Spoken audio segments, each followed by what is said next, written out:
నమస్తే, నేను సిరి.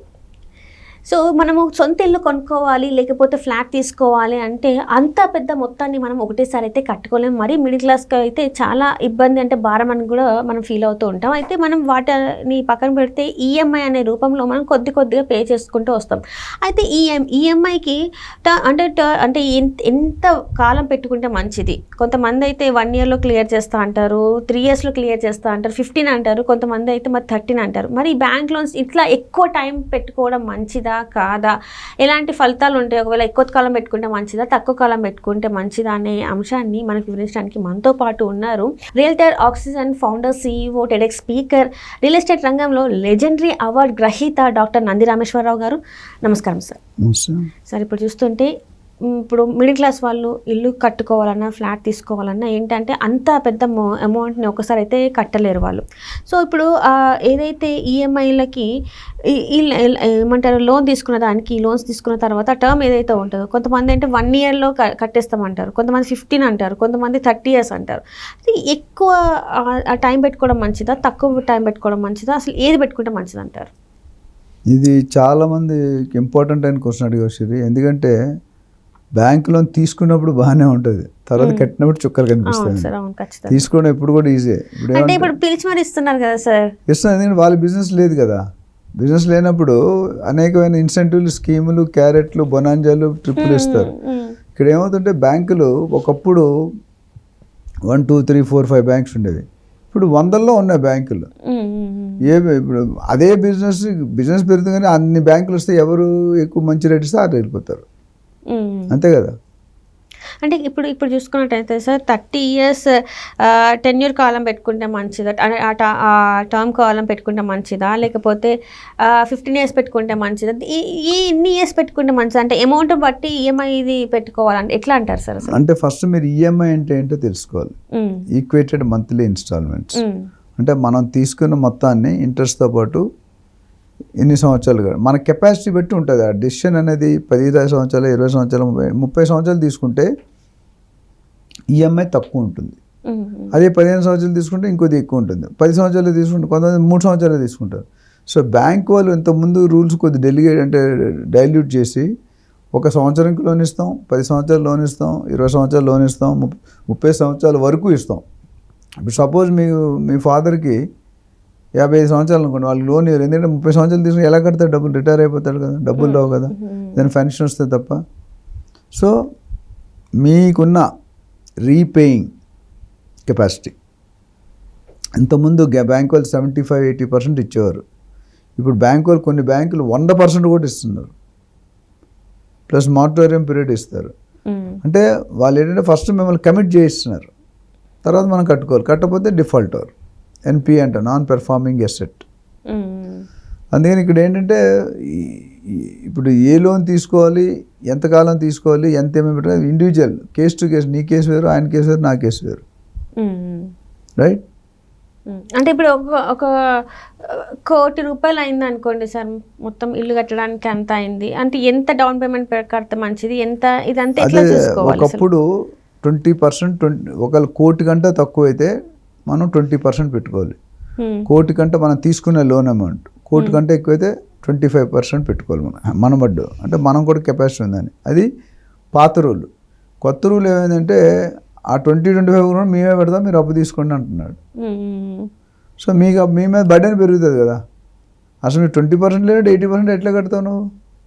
కాకపోతే ఫ్యూచర్లో కొంతమందికి వస్తాయి, నా కూతురు ఉద్యోగం వస్తుంది, నా కొడుకు ఉద్యోగం వస్తుంది, అది మా ప్రాపర్టీ ఏవో ఉంటాయి. సో క్యాలిక్యులేటెడ్ ప్లాన్ చేసుకోవాలి. మీ ఫైనాన్షియల్ అడ్వైజర్ మీకు గైడ్ చేస్తాడు. రఫ్గా చెప్తున్నాను, 30 లక్షల కంటే లోన్ తక్కువ తీసుకుంటే మీ ఇంట్రెస్ట్ రేట్ కొద్దిగా తక్కువ ఉంటుంది. 30 ఎక్స్ట్రా తీసుకుంటే ఇంట్రెస్ట్ రేట్ కొద్దిగా ఎక్కువ ఉంటుంది. ఒకటి.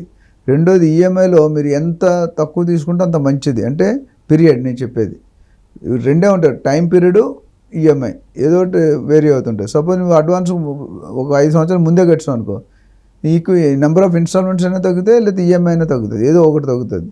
ఇక్కడ మీరు గమనించాల్సింది ఏంటంటే మన దగ్గర ఎంత డబ్బు ఉంది, మన పరిస్థితి ఏంటి, నెక్స్ట్ 10 years సర్వీస్ ఉందా, 20 years సర్వీస్ ఉందా, 30 years సర్వీస్ ఉందా. మీకు అనుకుని 30 years ఇస్తాడు, నాకు ఇవ్వడు. ఎందుకంటే నా ఏజ్ ఎక్కువ కాబట్టి అంటే అది పర్మిటెడ్గా ఇస్తాడు. అంటే మనం ఏదైనా కూడా 30 years వరకు ఉంటేనే మనకి లోన్ వస్తుంది, ఆఫ్టర్ 30s రావంటారు. అలా కాదు, అలా నేను 30 years ఆఫ్ ఎక్స్పీరియన్స్ ఉంటారు రిమైనింగ్ సర్వీస్. ఇప్పుడు నువ్వు కెరీర్ స్టార్ట్ చేసావు, ఇంకో 25-30 years వర్క్ చేసావు, అది సర్వీస్.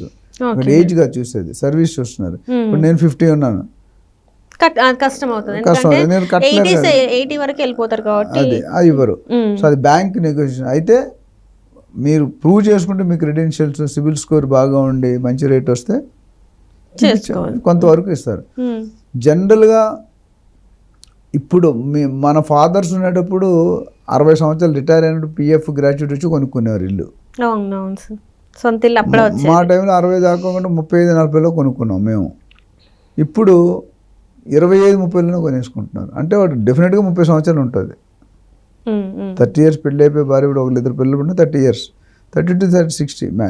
అయితే ప్రజలు చాలామంది తెలుసుకోవాల్సింది తెలిసే ఉంటుంది. బట్ చెప్తున్నాను, ఈఎంఐలో మీరు ఎక్కువ భాగం కట్టేది ఇంట్రెస్టే, ప్రిన్సిపల్ అమౌంట్ కాదు. ప్రిన్సిపల్ అమౌంట్ తగ్గుతుంది, ఎక్కువ పోర్షన్ ఇంట్రెస్ట్. అదే మీరు తక్కువ ఈఎంఐస్ పెట్టుకుంటే, అంటే తక్కువ టైం పెట్టుకుంటే మీకు అది ఇది రెండు రికవర్ అవుతాయి. కానీ ఈఎంఐ ఎక్కువ ఉంటుంది. మీకు అర్థమవుతుందా? ఇందులో కన్ఫ్యూజన్ ఏం లేదు. మీరు 30 years కావాలనుకుంటే మీరు కట్టేది 80% ఇంట్రెస్టే కడతారు, ప్రిన్సిపల్ చాలా తక్కువ. అదే మీరు 30 సంవత్సరాలు, 5 సంవత్సరాలు, 10 సంవత్సరాలు తీసుకుంటే మీ ఈఎంఐలో interest and capital and principal amount రెండు తగ్గుతుంటాయి. So choice is yours. So కొంతమంది సడన్గా ఏదో లాటరీ వచ్చిన తర్వాత ఇల్లు అమ్మి డబ్బులు ఇచ్చి ఒకసారి కట్టేస్తారు. అప్పుడు ఏమవుతుంది, అయితే నెంబర్ ఆఫ్ ఈఎంఐస్ తగ్గుతాయి, లేదా ఈఎంఐ వాల్యూ తగ్గుతుంది. ఏదో ఒకటి 2 పారామీటర్ ఉంటాయి వేరియబుల్స్, ఆ రెండిట్లో ఒకటి తగ్గుతుంది.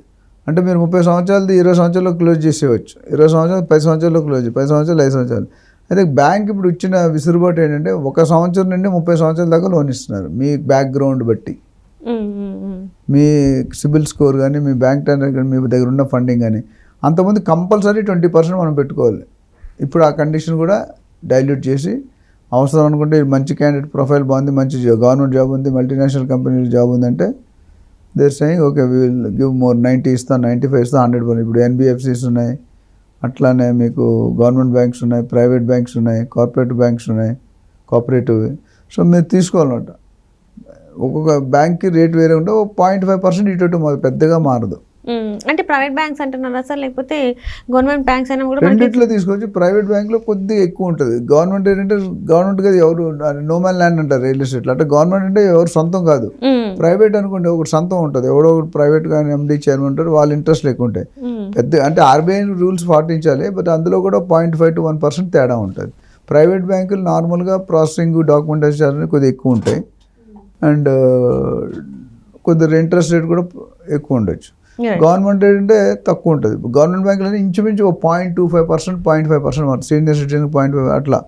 మామూలు ప్రైవేట్ బ్యాంకులు అంటే కంపారిటివ్లీ ఎప్పుడు కూడా ప్రైవేట్ ఎక్కువనే ఉంటుంది, సర్వీస్ కూడా బాగుంటుంది. గవర్నమెంట్ కొద్ది సర్వీస్ డిలే అవ్వచ్చు సిస్టమ్ అంటే. ప్రైవేట్ అలా కదా అనుకుంటే, నేను గవర్నమెంట్ బ్యాంకులో కూడా నాకు 48 hours లోన్ శాంక్షన్, అట్లా అవ్వదు. మొత్తం డాక్యుమెంట్ అన్ని నాకు రియల్ ఎస్టేట్ నాలెడ్జ్ ఉంది కాబట్టి legal opinion, EC, valuation, surveying, structure అన్నీ తీసుకెళ్ళాను. 48 hours లోన్ ఇచ్చాడు. జనరల్ 15-20 వర్కింగ్ డేస్ పడతాయి. నాకు 48, నా ప్రొఫైల్ చూసి 48 hours ఇచ్చేసారు. సో ఇదేంటంటే లోన్ తీసుకోవడం better to go with adviser, మాలాగా ఉన్న వాళ్ళు కానీ లేదా కన్సల్టెంట్ కానీ చూసుకుంటే మీకు సరైన వేలో గైడ్ చేస్తారు.